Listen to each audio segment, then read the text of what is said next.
considera el mercado que la inflación es una cosa puntual, lo que ha ocurrido, y aquí lo estamos viendo, 1, 2, 3, 4, 5 y 6 recortes de tipos de interés, y a partir del mes de marzo, ¿eh? Pero ¿y si el mercado está manejando unas expectativas que no son, viendo los datos de hoy? ¿O esto es algo puntual? ¿Nos estamos preparando para el efecto contrario? Esa es la pregunta que nos tenemos que preparar. ¿Y si la inflación no ha muerto? No la demos por muerta.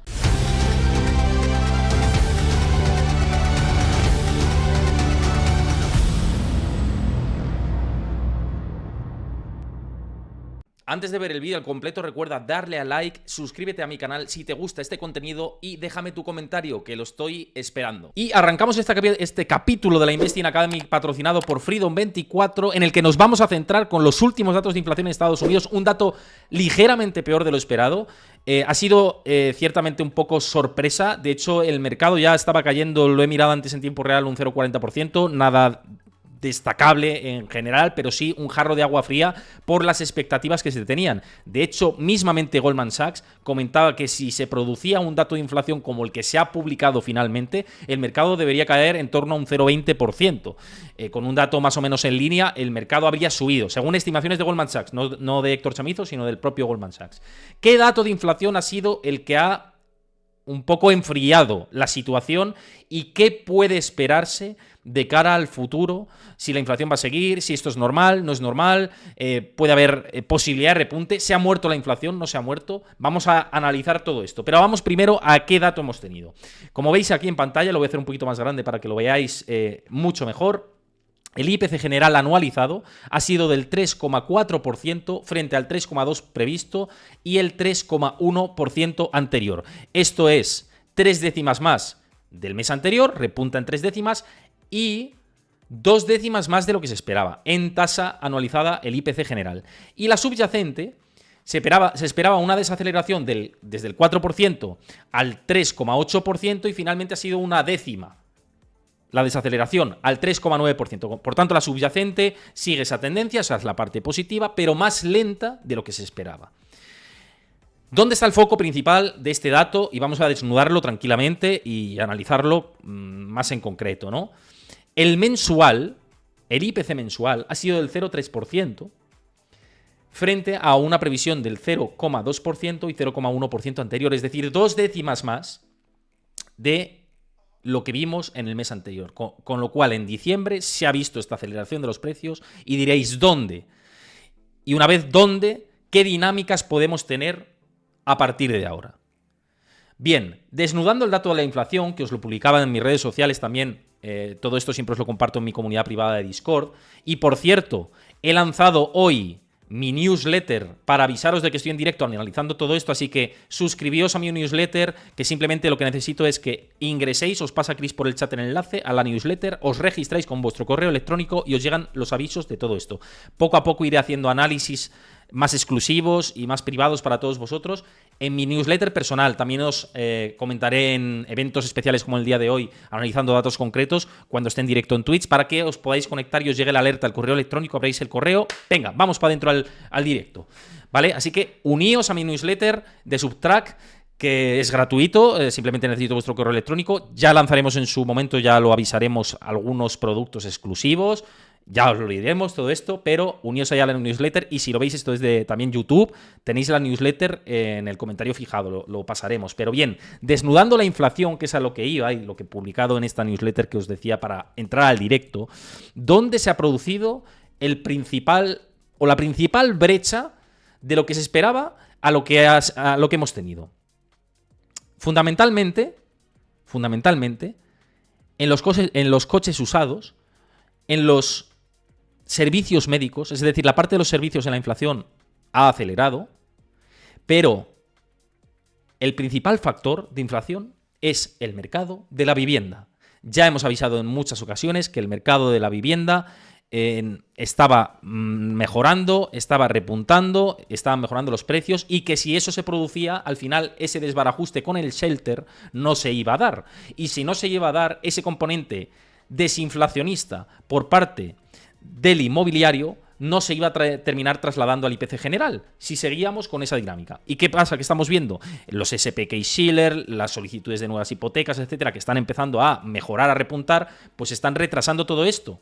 la desaceleración del mercado inmobiliario, hasta tal punto de que se está empezando a producir o se puede estar empezando a producir el efecto contrario. Es decir, que el shelter se estanque en los niveles actuales, que siga mostrando cierto ligero aumento de precios y que esto repercuta en una dificultad importante de reducir la inflación por debajo del 3% en los próximos meses. Este es un análisis preliminar de lo que hemos visto en el dato de inflación de Estados Unidos, que, insisto, 3,4% de inflación en Estados Unidos en términos anualizados. Y esto es algo que probablemente se replique en otras regiones y hay que tomar mucha nota de ello. Por eso los mensajes de la Reserva Federal de reducir tipos de interés quizá pudieran haber sido un poco precipitados. No tanto los mensajes de la Reserva Federal, que ellos hablaban de 2 y 3 reducciones de tipos de interés, la mayoría de los miembros del FOMC, si nos fijamos en los diagramas de puntos, esa es la previsión, pero sí tanto en los mercados, que de hecho me llama mucho la atención, y lo vamos a ver en directo y en tiempo real, qué es lo que ven los mercados con respecto a los tipos de interés después de publicarse este dato de inflación. ¿Y qué es lo que ven? Siguen viendo 6 bajadas de tipos de interés. Es decir, el mercado le toca un pie la publicación de este dato de inflación y consideran que la inflación ha muerto. Considera el mercado que la inflación es una cosa puntual, lo que ha ocurrido, y aquí lo estamos viendo, 1, 2, 3, 4, 5 y 6 recortes de tipos de interés, y a partir del mes de marzo, De hecho, en el mes de marzo se espera un 61,4% de posibilidades de bajadas de tipos de interés. Pero ¿y si el mercado está manejando unas expectativas que no son, viendo los datos de hoy? ¿O esto es algo puntual? Ya hay algunos analistas, algunos informes que he leído que dicen, no, esto es algo puntual y el próximo mes, en enero, volverá a caer el nivel de inflación general y de subyacente también, y dará un respiro. Pero nos estamos preparando para el efecto contrario. Esa es la pregunta que nos tenemos que preparar. ¿Y si la inflación no ha muerto? ¿Y si estamos descorchando el champán demasiado pronto? ¿Y si hay riesgos en el horizonte que no se está teniendo en cuenta por la media del mercado? Está claro que este escenario, el escenario más positivo, lo tenemos que tener encima de la mesa. Siempre. Porque es el que se ha producido más a lo largo de todo el 2023. Pero, ¿y si hay factores que no se están teniendo presentes demasiado? Como, por ejemplo, ese repunte del mercado inmobiliario. Vamos a verlo directamente en el componente, viendo componente por componente. Aquí lo veis. Mirad el peso del shelter. Mirad el peso del inmobiliario en Estados Unidos. Vamos a coger aquí la herramienta de pintar, como siempre hacemos. Y mirad, el shelter, ¿vale? El componente, lo que pesa el mercado inmobiliario dentro del componente del IPC es la línea morada. Aquí lo veis. Y fijaos cómo fue creciendo hasta este punto a lo largo del 2022, que cogió un peso mayúsculo. Mirad qué peso tiene ahora. Más de un 70% pesa el componente inmobiliario dentro de la inflación. Es que eliminando el factor inmobiliario de la inflación, la general estaría en el 1,9%. Y estamos en el 3,4%. Mirad si es importante lo que pasa en el mercado inmobiliario. ¿Y qué estamos viendo en el mercado inmobiliario? Yo hoy precisamente he publicado un tema en lainformación.com, es uno de los medios en los que colaboro y escribo, y hablaba del repunte de las hipotecas en Estados Unidos. Un repunte de las hipotecas que, por encima de los tipos hipotecarios, por encima del 7%, 7,5%, las solicitudes de hipotecas en Estados Unidos en la primera semana de enero han repuntado un 9,9%. Casi doble dígito, gente. Casi doble dígito. Y si se acelera la parte inmobiliaria porque el mercado laboral sigue sujetando la economía y sigue aguantando y por tanto la demanda sigue estando consolidada, el mercado inmobiliario de facto no va a caer. El mercado inmobiliario caería con los tipos altos durante mucho tiempo, con la llegada de una recesión económica y pues todo lo que viene después. Pero si no, volvemos al dilema de siempre. ¿Inflación o recesión? Es que no hay otra. Hay otra que tiene un porcentaje muy bajo, que lo hemos dicho en otros muchos programas, pero cuyas posibilidades son más reducidas. O tenemos inflación por encima del 3%, por encima del 2,5-3% durante un tiempo y muy difícil quebrar esa zona, o se limpia esto con una recesión económica. Porque ya estamos viendo lo que sucede en el mercado inmobiliario, que está de nuevo recuperándose. Y lo hemos visto en este gráfico. La línea morada, que es el shelter, es casi toda la inflación. Es así. es casi toda la inflación. Entonces, con esta dinámica, ¿qué? Pues vamos a escuchar a ver qué dicen los miembros de los bancos centrales y ver qué posibilidades nos traen. Lo que sí os digo con respecto a la inflación, y voy a hacer un inciso, es que nosotros como ciudadanos, frente a esta pérdida de poder adquisitivo que va a ser más estable durante más tiempo del previsto, como estamos viendo en el día de hoy, es un problema importante, nos tenemos que proteger. Yo, siguiendo con el análisis de la inflación, que esto iba al hilo con la parte del análisis de la inflación, lo que os decía, el componente shelter, pero es que si nos fijamos por partidas, lo que tenemos es una inflación de servicios, gente. Y punto. Fijaos este gráfico de Bloomberg, que os he compartido también en mis redes sociales, y observad cómo la línea amarilla, que es el servicios, al principio pesaba muy poco, pesaba más toda la parte de la energía, es que ahora la energía es negativa, es que ahora hay deflación en la energía. Es que imaginaos si la energía no estuviera dando tregua. Imaginaos si la energía repunta. ¿Qué inflación estaríamos viendo? Pues estaríamos viendo esto, un repunte de la inflación. Si la energía, un repunte mayor de la inflación me refiero, porque ya la hemos tenido. Si la energía no fuera deflacionaria. Pero no, pero está dando tregua. Y entonces, ¿qué inflación estamos teniendo? Pues una inflación de servicios, que son las barras amarillas. Resumen, la inflación no estaba muerta. La inflación estaba de parranda y cuidadito con la inflación porque no hay que cantar victoria, porque hay ciertos riesgos que hay que tener en cuenta con la inflación y que muchas veces no se está teniendo en cuenta por parte de las instituciones. Una vez más, las instituciones miran para otro lado y dicen que todo ha ido fantástico, que como 2023 nos sonrió la suerte por el timing de la recesión famosa, que no ha llegado, y es cierto que no ha llegado, y es cierto que en el timing, los que la hemos analizado y hemos visto estos datos, nos hemos equivocado flagrantemente, pero la tesis sigue vigente, y sigue vigente por lo que vemos aquí, sigue vigente por los indicadores adelantados, y sigue vigente por otras tantas cuestiones, ¿no? Pero es que como tengamos una vuelta nube de inflación, a ver quién nos agarra al asiento. Empezando por todos nosotros. Que una vez más los gobiernos nos van a decir, no, hay que apretarse los cinturones, tal, otra vez la inflación, subsidios a la inflación y más espiral. A ver si controlamos esto. A ver si la inflación no está tan controlada como piensan los bancos centrales. Es el escenario central. Es el escenario central, el hecho de que se pueda controlar más. Pero digo que cuidadito con los riesgos de cola, que no los estamos teniendo en cuenta. ¿Y por qué no los estamos teniendo en cuenta? Pese a que el 3% sea una barrera que yo creo que va a ser difícil, que sí que es probable que se vaya quebrando a la baja, los bancos de inversión están diciendo esto, pero no están teniendo en cuenta tanto los riesgos de cola algunos de estos análisis. Por cierto, quiero dar las gracias a Galentroy y a Igochu por seguir el canal de Twitch. Os mando un abrazo enorme y 1000 millones de gracias por seguir el canal. Os mando un abrazo, de verdad. También si veis desde YouTube esto, agradezco de verdad que si os gusta este tipo de análisis, que dejéis vuestro like, vuestro comentario y que os suscribáis al canal si os gusta el análisis. Si no, pues entiendo que no lo hagáis, pero si os gusta de verdad, que es un apoyo para mí bastante importante, de verdad. Saludos desde Argentina, dices, pues un abrazo también. Y me decías por aquí, Minceal, Héctor, por favor busca algo para LATAM, no sé a qué te refieres. No sé a qué te refieres. De tema LATAM. Hay que tener en cuenta una cosa, soy residente en España. Creo que te refieres a productos de ahorro. Soy residente en España y al final, pues, busco el beneficio propio, ¿no? de mis ahorros en este caso. Pero si es por eso, por supuesto que te tendré en cuenta. Irena dice saludos desde Perú, también un abrazo a Perú, por supuesto. Muchas gracias por vernos desde tan lejos. Buscaré estas cosas, si te refieres a esto. Buscaré a estas alternativas. Ten en cuenta eso, que resido en España. Lamentablemente no controlo el mercado latinoamericano de las cuentas de ahorro. Ojalá te pudiera decir lo contrario, pero no es así. Intentaré buscar de todas maneras, pero al final me fijo en lo que me afecta directamente, ¿no? Lamentablemente, lo siento. Intentaré mejorar esa parte. Bueno,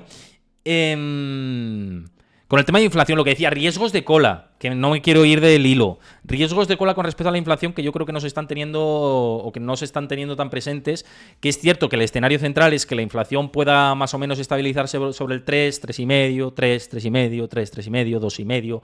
Desde el 2,5 al 3,5 más o menos sería lo lógico pensar en ello, ¿no? Del 2,5 al 3,5. Pero, ¿qué tenemos en el horizonte? ¿De verdad todo el monte es orégano? Como se nos está haciendo creer por parte de las instituciones y los principales análisis que estamos leyendo. Yo creo que hay que tener mirar más allá, ir al detalle, buscar debajo de las piedras y qué hay debajo de la alfombra. ¿Y qué hay debajo de la alfombra? Pues hay un riesgo importante en las cadenas de suministro que ahora mismo es un factor que no se ha trasladado a la inflación directamente y que suele ir de la mano la inflación que se produce en las cadenas de suministros con el comportamiento del IPC y en especial de Estados Unidos, también de Europa, pero de Estados Unidos. En especial y si hay, bueno, si esto pasa en Europa, en Estados Unidos también pasará en Europa. Mirad la correlación que hay. Fijaos, ¿qué correlación hay entre las cadenas de suministros, el Shanghai Freight Cost Index, el precio de los fletes en Shanghái, la relación de esto con la inflación? Línea azul es el PCE, que excluye comida y alimentos y energía. Y línea azul oscura, perdón, azul clarita es el PCE y azul oscura es este índice Shanghai Freight Cost Index. ¿Y qué ha sucedido? ¿Qué ha repuntado el índice? ¿Por qué ha repuntado el índice? Por las tensiones que se están produciendo en el Mar Rojo, que está obligando a buques de transportes a dar la vuelta por todo Sudáfrica y no poder pasar por el canal de Suez. Porque está produciéndose estos ataques de los hutíes, que están intentando la flota de Estados Unidos principalmente y también de Reino Unido contener todo esto. Pero es una zona que ahora mismo los buques comerciales tienen muy difícil pasar por ahí. De hecho, ya os digo que están tomando rutas alternativas. ¿Y qué supone que estén tomando rutas alternativas? Que el trayecto sea más largo y que si el trayecto lleva más tiempo y conlleva una mayor cantidad de kilómetros marítimos que recorrer, por ende los costes son superiores.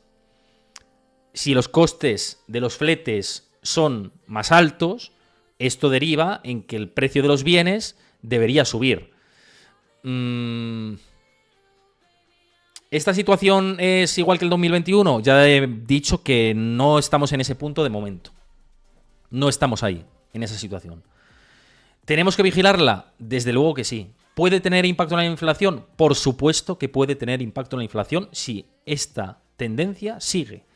Si siguen las presiones en el Mar Rojo, por supuesto que esto puede terminar repercutiendo en la influencia de la inflación.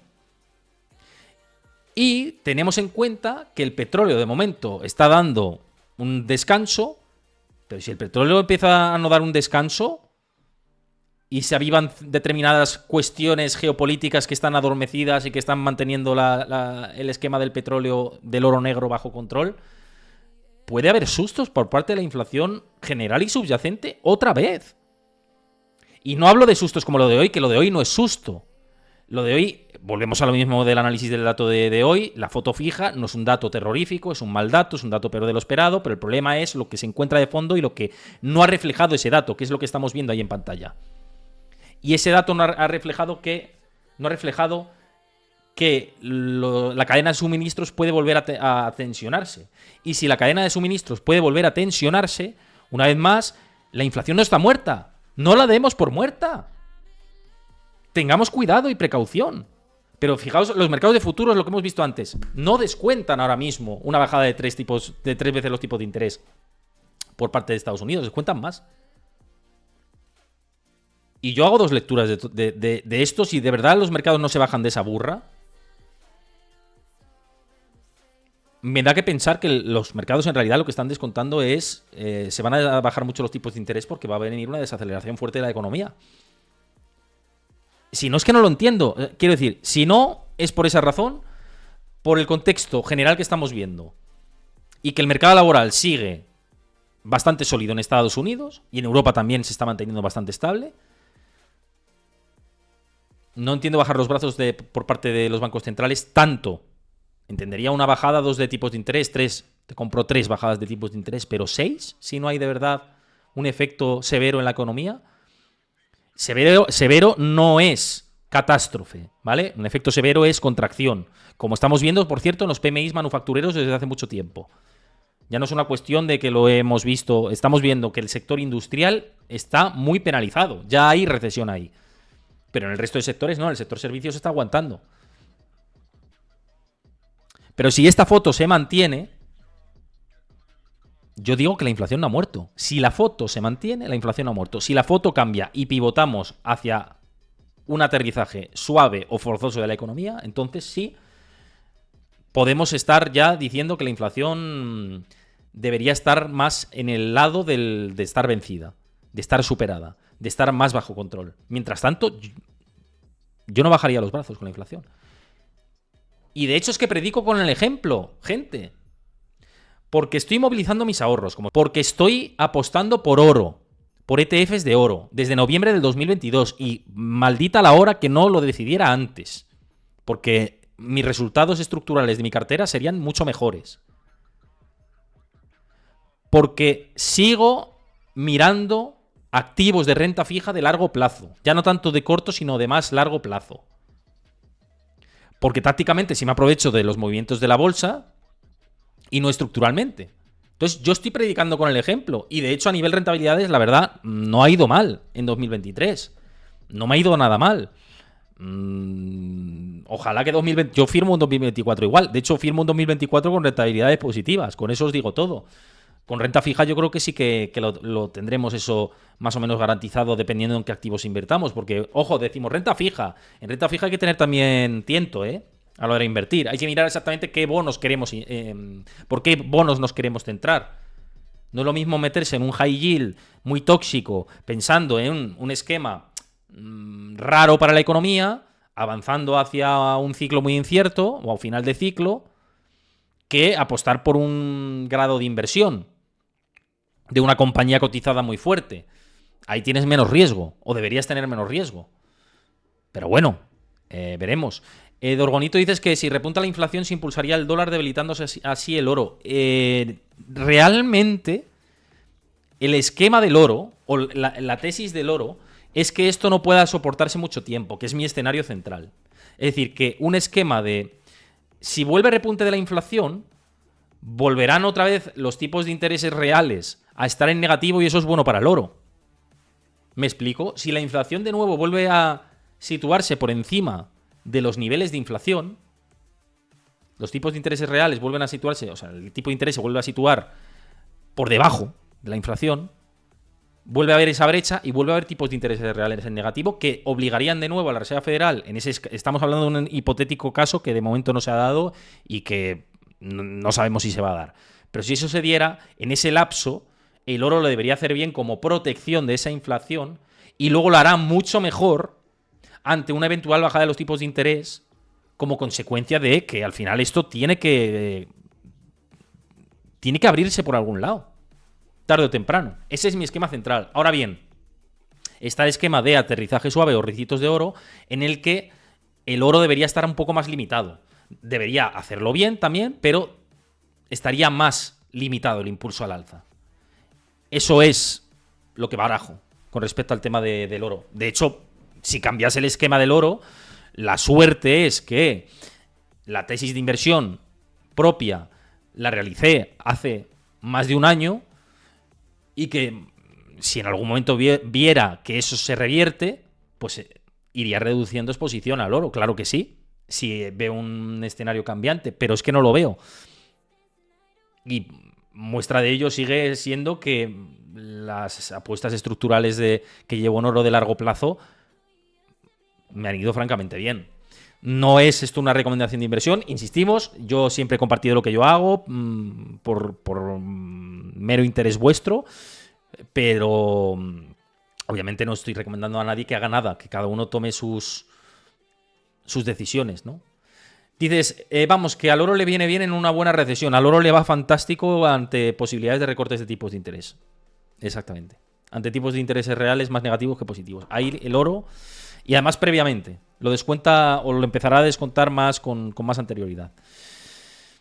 Dices, el oro está justo en una directriz alcista, si la rompe irá abajo. Dices, Elena. A ver, el oro no va a subir. O sea, quiero decir, los movimientos alcistas no son constantes en el tiempo con una verticalidad que permanece de forma estable. Tiene que haber ciertas correcciones. Para mí, Elena...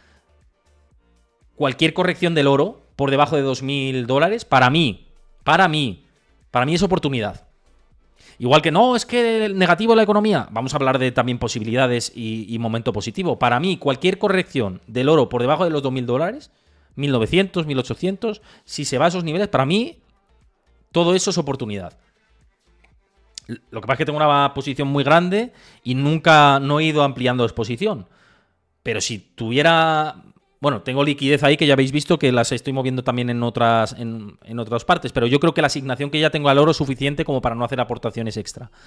Ahora bien, si se metiera un batacazo mucho mayor porque cambia el esquema, pues decidiría a lo mejor en determinados puntos cerrar algunas posiciones. Me dices que estás bajista en el oro y alcista en el petróleo a un mes vista. Ah, bueno, si es muy corto plazo yo te lo puedo comprar, claro. No, yo mi apuesta del oro es largo plazo. Y a la vista está que llevo un año en el oro y que llevo un año dando la matraca con el oro, que la gente está cansadísima de que hable de esto. Así que me dices, Ramón, que qué tal los tips de largo plazo. Creo que los tips ya no tienen tanto punch. Ahora voy a seguir con la parte del análisis, de esto de la inflación. Para mí los tips ya no tienen tanto punch porque a no ser que volviéramos a una retórica de el Banco Central busca subir más los tipos de interés. Si volvemos a una retórica de los bancos centrales buscan otra vez subir más los tipos de interés de los niveles que los tenemos ahora, entonces los tips lo veo bien como cobertura. También depende, también hay que tener en cuenta el factor divisa y el producto en el que inviertas. Esto es obviamente una visión personal y que cada uno haga lo que quiera. Ahora bien, para diversificar cartera y tener una parte en tips, ¿por qué no? Cada uno tiene su perfil. Yo no soy quien para decir lo que cada cual tenga que hacer. Yo no tengo tips por lo que os digo, porque prefiero tener exposición directamente a renta fija sin que cubra la parte de la inflación, porque prefiero moverme ante las oportunidades que puede haber. De hecho, mismamente los ETFs de largo plazo de los bonos americanos a 10 años han funcionado como un tiro, pero vamos, como un tiraco espectacular desde los mínimos. ¿Que es posible que eso se revierta como ya sucedió después de los mínimos? Sí, pero de cara al muy largo plazo yo creo que la renta fija, yo veo potencial ahí. La verdad. Pero bueno, que es mi visión personal. Y el oro, estoy completamente de acuerdo con Elena, lo que dice por aquí por el chat, que proyecta a largo plazo 2.300, 2.400, 2.500 dólares. Del rango del 2.300 al 2.500. Yo creo que en el muy largo plazo proyecta por ahí. Por supuesto, como dice Álvaro Torres 2, un fondo de mineras también es alternativa para vincularte al oro. Yo hay una de las mineras más conocidas dentro de mi cartera táctica de acciones en la que invierto. Hay una de las mineras más conocidas en las que invierto. No digo nombres por no entrar en conflictos de intereses, ya que soy periodista económico y me dedico a la información. No puedo entrar en los productos exactos en los que invierto porque entrarían determinados conflictos de intereses. Los productos exactos me refiero a compañías, etcétera. Así que puedo decir, oye, pues en esta cuenta sí que me parece interesante, pero entrar en el producto concreto hablo de ETFs o de compañías cotizadas u otros activos, no puedo. El oro sí, porque el oro, es decir, invierto en oro sí, porque el oro es un producto como tal, es un activo, es la matriz, ¿no? El activo principal, pero el ETF de fulanito, de Invesco, de BlackRock, de no sé qué, no puedo entrar, ni tampoco las compañías, pero sí que yo tengo exposición, que es a lo que iba, a una de las grandes mineras de oro, que vais a las que tienen más capitalización y más influencia, pues una de ellas la tengo en mi cartera táctica de acciones. Alguno acertado por aquí en el chat, yo lo dejo ahí. Pero no puedo entrar por lo que os digo, ¿no? Directamente. Hay que ser legales en todo momento. Hay que ser o yo intento por lo menos esa parte. Bueno, seguimos con la parte del análisis, lo que os estaba diciendo del Mar Rojo, que parece que nos liamos con el tema oportunidades y demás, que también estoy aquí para contestaros y para ver lo que veis, y agradezco mucho lo que estáis diciendo todos por el chat y comentando. Por cierto, también los nuevos que estéis por aquí, si os gusta el contenido, os invito a que dejéis vuestro like, a que os suscribáis si lo veis desde YouTube, vuestro comentario, y en Twitch que, por supuesto, que sigáis el canal, que os suscribáis si consideráis que estos análisis os aportan. Regalad suscripciones también los que estéis por aquí y seáis habituales, también podéis regalar suscripciones y es un apoyo para todo el equipo. Albert Cauli, muchas gracias también por seguir el canal. ¿Veis? Me vais haciendo poquito a poco caso. Bien. Bueno, lo que decía el tema de los containers. Fijaos si puede ser o podemos tener cierto grado de preocupación en este tema o mirarlo como poco con cautela, que el precio de los containers de Shanghái se han disparado desde los niveles mínimos más de un 173% ya. Esto lo publiqué el otro día, pero ya estamos en el 180% aproximadamente de lo que se han disparado los costes de los containers de Shanghái. Fijaos como de Shanghái a Genoa, de Shanghái a Rotterdam y de Shanghái a Los Ángeles, los precios han subido de una forma tremenda, ¿no? Todavía queda muchísimo camino por recorrer para estar en los niveles del pico máximo que se alcanzó en 2021, pero si esto se mantiene, no dudéis. Y luego, no, qué sorpresa la inflación, madre mía, no lo vi venir. Nos van a decir, ¿no? Seguramente, no lo vi venir, madre mía, no vi venir la inflación, no lo vi venir. No, pues hay que tener, de verdad, quitando la broma, sí lo vimos venir. Hay que hacer seguimiento. Las cosas, este tipo de cuestiones no es para alarmarse. ¿Sabéis por qué? ¿Sabéis la diferencia entre ser catastrofista y ser precavido? Ser precavido lo que te hace es anticiparte a los movimientos y actuar en consecuencia. Os pongo el ejemplo mío, mi ejemplo particular. Ser precavido es el escenario que yo manejo de cara a la posible recesión económica y posicionarme en activos como oro y renta fija, por ejemplo, ¿no? Eso es ser precavido. Ser catastrofista es decir, estoy en liquidez y no toco nada ni con un palo porque el sistema va a quebrar. Yo no opino eso, ¿eh? Os digo de antemano, quien lo opine, pues fantástico, enhorabuena y yo pues respeto todas las opiniones. Pero yo no opino esto. Yo lo que opino es que si manejamos los datos con cuidado, como siempre trato de hacer, nos podemos anticipar ante los peores movimientos y ante los mejores. Porque también tendremos señales de capitulaciones. Por ejemplo, en su momento, volvemos a lo mismo, hablamos de suelo del Bitcoin y hablamos de que podía irse a los 14.000 e incluso a los 10.000. Lo dijimos aquí. ¿Dónde se frenó? 15.000 y pico, cerca del primer suelo del que hablamos. El escenario era muy adverso, se revirtió y una vez que se revierte decimos, vale, la capitulación ya se ha producido. De corto plazo, de medio plazo, incluso de largo plazo, como se ha demostrado después del año pasado. Pero para eso está mirar los datos más negativos. Para eso está ser precavido. Porque el hecho de que los containers estén subiendo nos tiene que encender una luz de alerta en nuestra cabeza. Yo, por supuesto, a la hora de informar lo tengo que decir, no puedo coger este análisis o estos datos y pasármelo por el forro, porque no, perdón por la expresión, yo creo que lo tengo que decir, y luego que se nos enciende el pilotito de alerta para ver qué hace esta tendencia. Si se revierte, fantástico, la inflación va a seguir estancada en el 3 y pico por ciento y no hay riesgo de que repunte. Como siga esto repuntando, la inflación vuelve, no, está muerta. Simplemente. Yo creo que hay que mirar todo esto con el rigor que se merece, francamente. Dices Nemesis 30, dices, para parar la inflación tienen que dejar de imprimir dinero y no pueden porque necesitan imprimir para pagar enorme deuda de los países. Lo que están haciendo es tirar de la facilidad de los repos inversos que está dotando de liquidez al sistema. Lo que están haciendo es hacer emisiones brutales por parte del Tesoro norteamericano y también, por supuesto, de los países europeos para seguir adelante. Pero esto es riesgo, primero, de pérdida de poder adquisitivo del ciudadano, por tanto de inflación, y de irnos a economías yonkis y zombies. Las dos cosas. Oye, si queremos ser adictos, pues oye, no sé, habrá que jugar en ese escenario. Habrá que jugar en ese escenario. Habrá que analizar ese escenario. Eso es una posibilidad. Que nos quieran llevar a una economía adormecida, bella durmiente. Esa es una opción.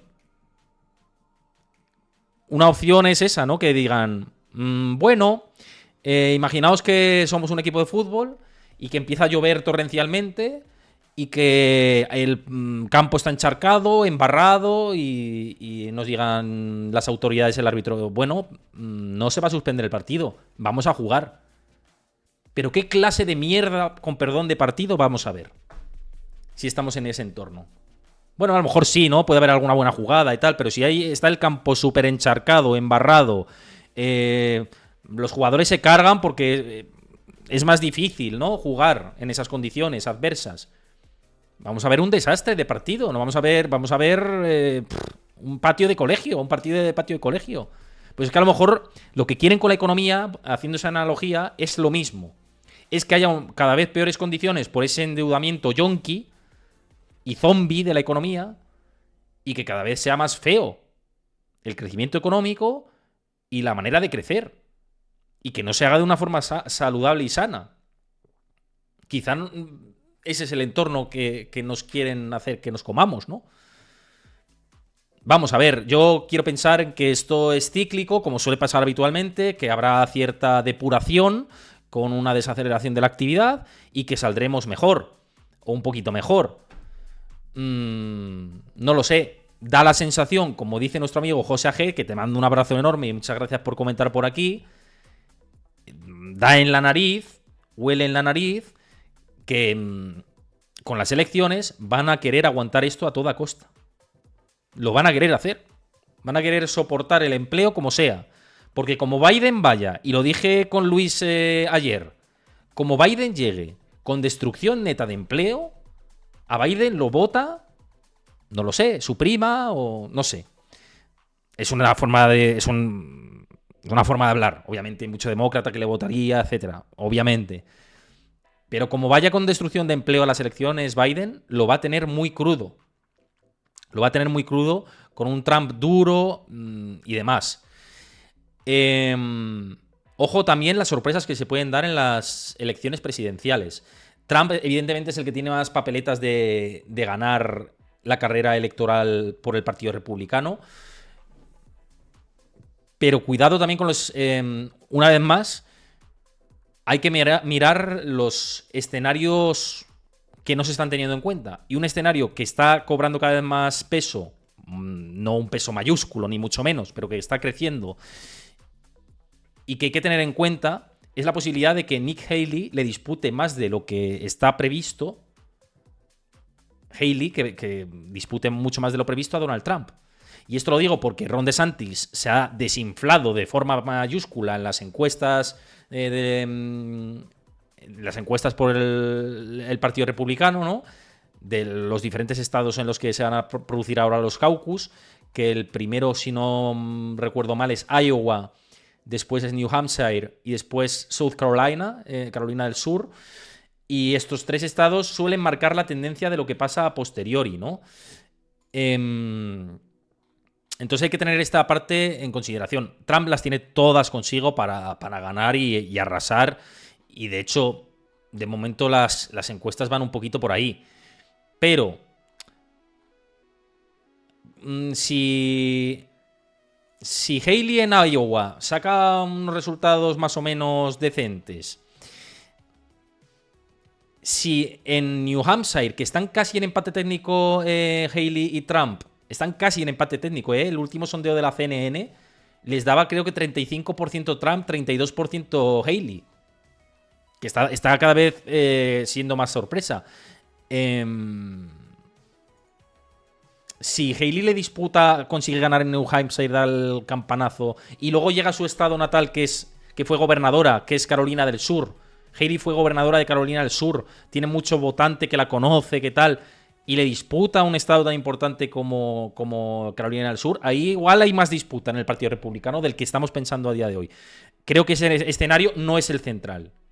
Insisto, yo creo que ese escenario no es el central. Pero que, paradójicamente, se están dando más opciones en este camino. Pero si nos fijamos, obviamente, si nos fijamos en el contexto global, a Trump le dan opciones, creo que los sondeos del 60 y pico %, y Haley ha pasado de tener el 11% a situarse a la segunda con el 18 o 17%. Pero su tendencia es muy alcista. Y de hecho, cada vez está habiendo más, y esto es información, cada vez está consiguiendo recaudar más fondos para su campaña, porque hay mucho anti-Trump del Partido Republicano que no quiere que vuelva, básicamente, ¿no? Entonces, vamos a ver qué movimientos hay en el Partido Republicano. Es muy pronto todavía, queda partido. Yo diría que Trump está ganando 3-0 este partido y que como en esta primera fase meta un gol, a lo mejor hay un poquito más de partido de lo que pensamos, por hacer un poquito ese símil. De hecho, ayer hubo un retiro de la carrera presidencial por parte de por parte de los republicanos. De hecho, Chris Christie, que era, yo creo que tenía en los sondeos el 8 o el 7%, se ha retirado, y se ha retirado en favor de Haley, en realidad. O sea que vamos a ver cómo se configura todo este puzzle. Es muy interesante. Dices, Dito Sama, y la descalificación que hicieron en Colorado le afecta en algo a Trump. Le afecta en el sentido de que va a tener que recurrir al Supremo en Estados Unidos. Y ese recurso al Supremo le va a llevar tiempo, pero se intuye que el Supremo, que es además de mayoría conservadora, le dará la razón a Trump y podrá tener papeleta electoral. Es un problema de tiempos, pero ya creo que los abogados del expresidente de Estados Unidos están trabajando en ello, básicamente. Pero bueno, yo creo que la parte de las elecciones de Estados Unidos va a ser muy importante de cara al comportamiento de la economía y los mercados, que por eso hemos estado hablando de esta parte de la carrera por el Partido Republicano. De la carrera demócrata ni hablo, porque va a ganar Biden, salvo sorpresa fatal. Salvo sorpresa fatal, la carrera por el Partido Demócrata prácticamente creo que dan opciones los sondeos un 70% a Biden, y es que el siguiente está a años luz, no hay casi posibilidades, no hay opciones. Entonces va a ser Trump contra Biden la primera opción, o Haley contra Biden, y veremos a ver, ¿no? Pero obviamente yo creo que las elecciones van a tener su peso en la economía y en los mercados, y que ya hemos visto el comportamiento que suelen tener los mercados cuando hay el proceso electoral, que de media hay rally alcista, de promedio importante. Por ende, cabría esperar que ese comportamiento se mantuviera, ¿no? Yo creo. En fin, bueno, siguiendo con otros datos que os quiero comentar muy, muy rápidamente. Por el tema de la inflación, insisto, la inflación, de nuevo, yo creo que es momento de proteger. Sabéis que yo lo hago y que yo pues diversifico también entre plataformas de inversión, y hoy en tiempo real os he hecho una muestra de una de ellas. Pero volviendo al tema de la inflación y a lo de la crisis que os decía antes, en el supuesto de que se evitase esa recesión, sería la primera vez desde el año 73, mirad, aquí lo vamos a marcar uno por uno, sería la primera vez desde el año 73 que la inflación supera ese nivel del 5%. No fijaos un porcentaje ya mayor, ¿no? Será la primera vez que supera el nivel del 5% la inflación desde el año 73, se suben los tipos de interés de manera acelerada y no viene una desaceleración de la economía en consecuencia. Este gráfico de RJ Economics, que os compartí a través de mis canales y mis redes sociales, que una vez más os invito a que os unáis. También, por cierto, que os unáis a mi newsletter, que tendréis el enlace también en todas las redes, etcétera. Mi newsletter, donde voy a compartir análisis exclusivos. Muy pronto tendréis novedades. También os diré cuando estoy por aquí en directo, para algunos directos que son más reseñables. Lo diremos por la newsletter para que estéis ahí ojo a visor y conectéis. Pero eso, suscribiros a la newsletter. Simplemente lo único que necesito es vuestro correo electrónico, básicamente, que os registréis en vuestro correo electrónico, y ahí os informaré de todas las novedades, también de productos exclusivos y demás que van vinculados conmigo, y yo creo que os va a interesar. Lo que os decía de esto, sería la primera vez en la historia. También, como decía yo en mi Twitter, ¿no? Digo, si es la primera vez en la historia que esto se produce, oye, qué bonito es contar historia, ¿no? Y lo contaremos aquí, por supuesto. Es decir, oye, se superó el 5% de la inflación, los bancos centrales tenían razón, no hubo recesión económica y todos fuimos felices y comimos perdices, ¿no?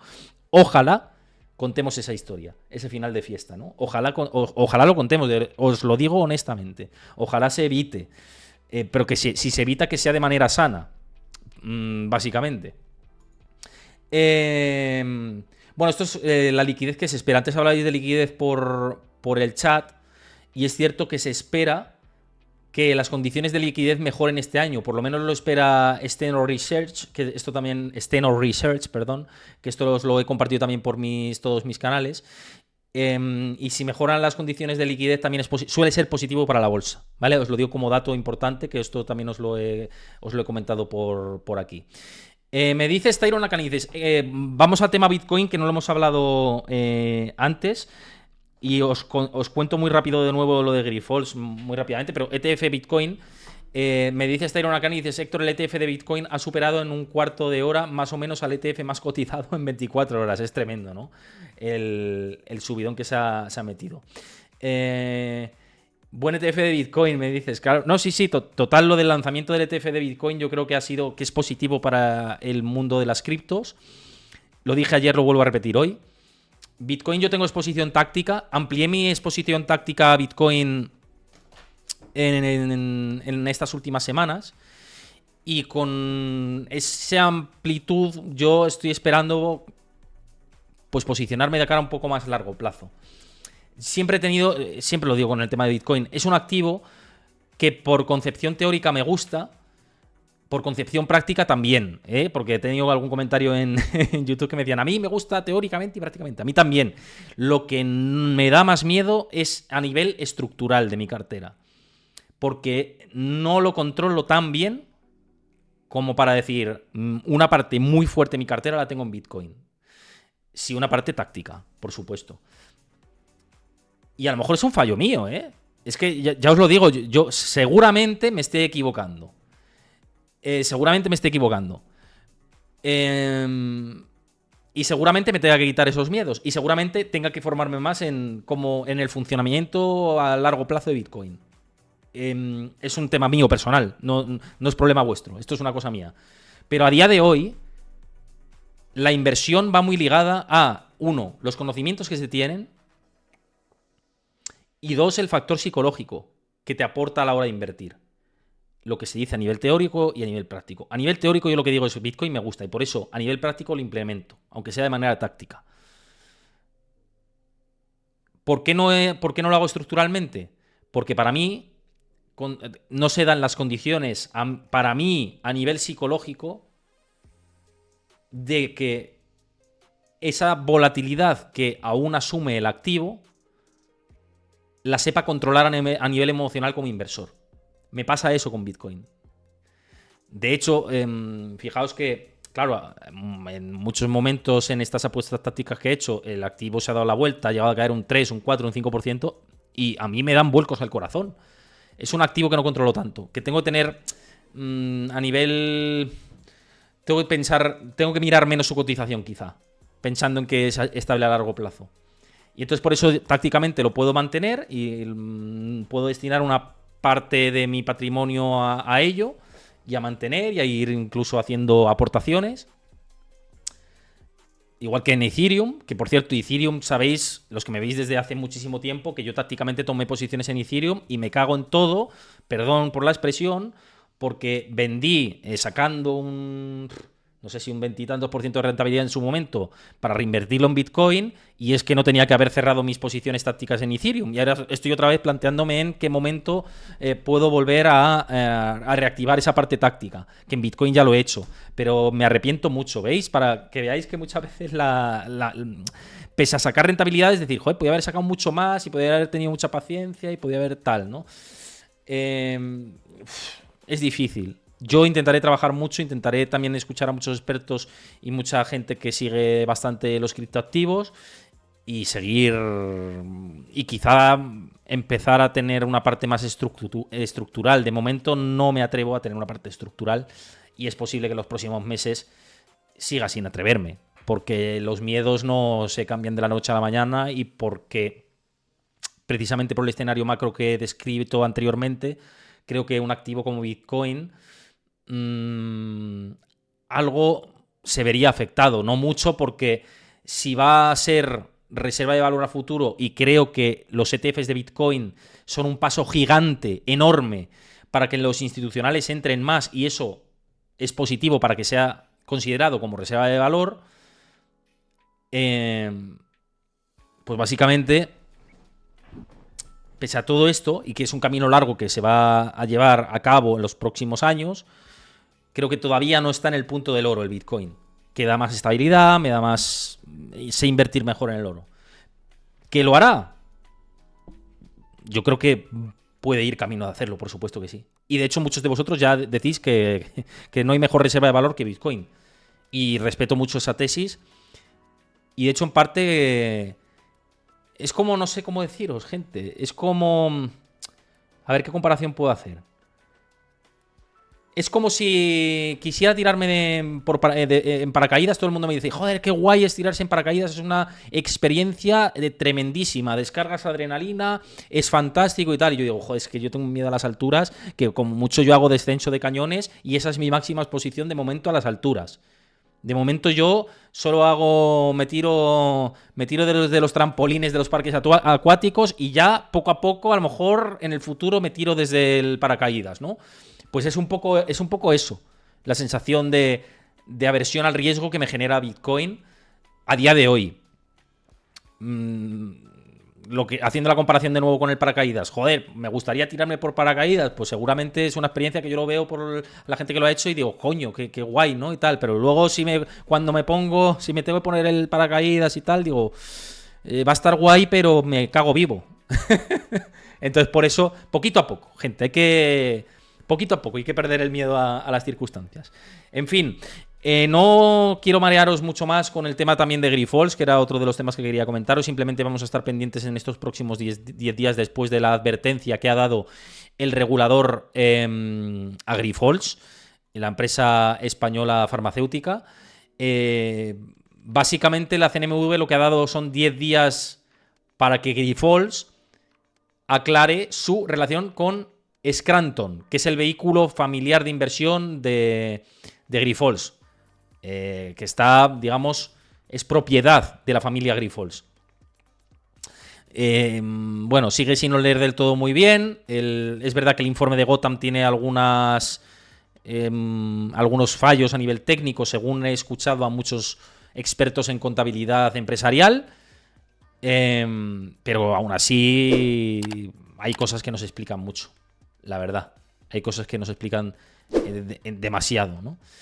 En fin, gente, no quiero marearos más. Una vez más, si os gustan estos análisis, lo que hemos desnudado, el tema de la inflación, todo lo que hemos compartido por aquí, os invito a que me sigáis aquí en directo, en los directos, y también en YouTube, que apoyéis el canal de YouTube, que cada vez lo estamos haciendo más grande. Somos ya 30.300 suscriptores. Y agradezco, pues eso, que si os gusta el contenido, dejéis ahí vuestro like, que deis a campanita para que os avisen cuando subimos vídeos nuevos y que comentéis, porque mejora el algoritmo, crecemos el canal, hacemos que pues este tipo de contenido pueda perdurar en el tiempo. No os digo más, ya lo sabéis. Así que, bueno, muchísimas gracias y dame un segundito que cambio por aquí.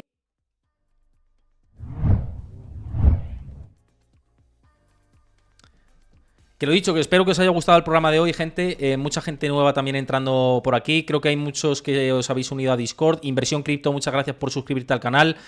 También Albert Quali, no sé si te lo había dicho antes, pero muchas gracias también por seguir el canal de Twitch. Muchas gracias a todos los nuevos que estáis por aquí, los que habéis seguido el directo. Espero que os haya gustado mucho. Y que mañana a las 4 de la tarde, hora española, arrancamos nueva sección que es cierre semanal. Me va a acompañar Antonio Castelo, analista de eBroker, y vamos a hablar de todos los temas estos de actualidad que son bastante candentes. Y ojo al semanón de la semana que viene, valga la redundancia, que vamos a tener aquí en los directos. Van a ser unos programas espectaculares, unos invitados fantásticos y también análisis propios que espero que os gusten. Así que lo dicho, hasta mañana, 4 de la tarde, en la sobremesa, un cafetito, un postrecito, o si estáis a dieta, pues postrecito no. Yo ahora mismo estoy intentando ponerme a tono con el tema de la alimentación y todo esto, así que aguardar un poquito.